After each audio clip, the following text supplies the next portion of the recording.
Okay, Denise Lewis, we're in London at the moment for the London Marathon on a day where it's been announced that the city is going to go for the World Championships in 2029. Yeah. A formal bid. The decision's been made after a feasibility study, I believe. Yes, but there's still some way to go. But essentially, we've put our store out there, and hopefully, with a bit of government backing and support of 45 mil.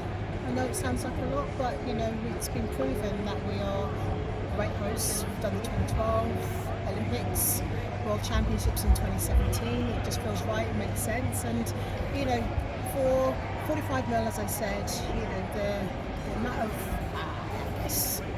economically and social impact that can deliver is tenfold, circa 400 million. So it makes sense, and if you don't be ambitious, then you don't achieve anything.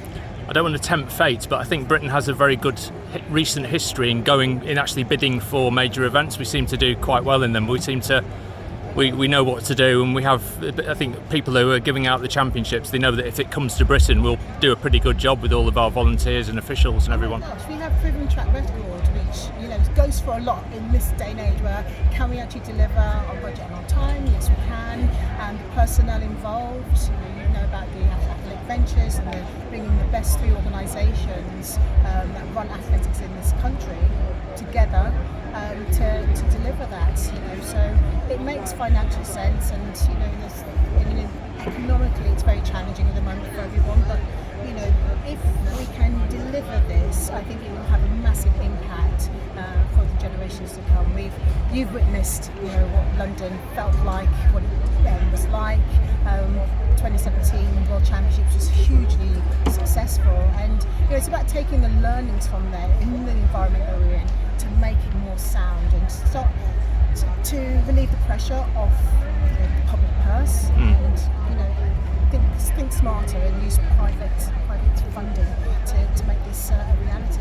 What's the kind of timeline on it now? Does the bid have to be submitted in September or something? Right. Yes, that's right. The bid has to be in by September.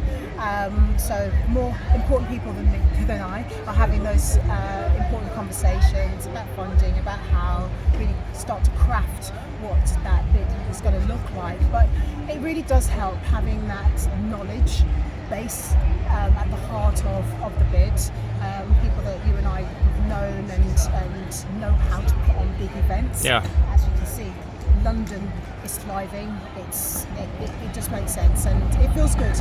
And one of the questions I've been asked today is, what do the athletes think? And I think I can speak confidently, knowing. Wait for it. It gives them something really big to aim for. It gives them something massive to aim for. We know what the Diamond League is like. Sell-out stadium, which affects athletes' performances, it spurs them on, it elevates it. And the two major championships that I've already mentioned speak for themselves. So athletes have to be here. They know they'll get supported, a knowledgeable crowd, and at a time where there's so much negativity, wouldn't it be great to have something to look forward to that galvanises the nation? How would you have liked it as an athlete, knowing that a World Champs was coming to London in a few years' time? That would have been a really good goal, wouldn't it? It would have been an amazing goal. For the athletes that are coming to the end of their career, it usually is something to hang on for, because they know that the boost that you will get from that home advantage. So I'm really excited. I think everyone involved feels that this is the right time, it's a good time, and so let's bring it on. But we do need that government support and that backing. Yeah. Is it dependent on the money? Will it not go ahead if you can't get that government funding in time? I just don't think we need to think about that. We just need to make sure the government's on side, that they believe in us as an entity and an organisation. It has to fit right with government aspiration. But the government, they talk about soft power and the power of sport. This makes sense. I think it should align with their values and what they want for the nation. But economically, as I said, the maths stack up. 45 million that would produce a 400 million economic benefits to the nation. it feels like a no-brainer to me.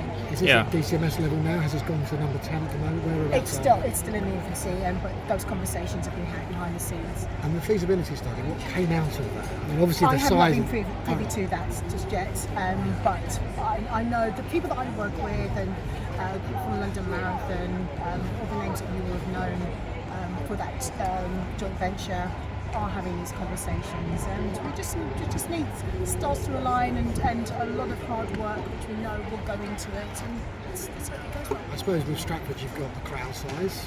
We know the crowd sold out in 2012 and 2017. Hotels, transportation links as well. Is there anything else that needs to be factored in? The infrastructure, it's all there, isn't it? It's all there. The infrastructure is there. The learnings are there.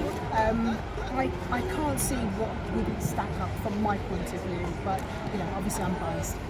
Obviously, Jess was the poster girl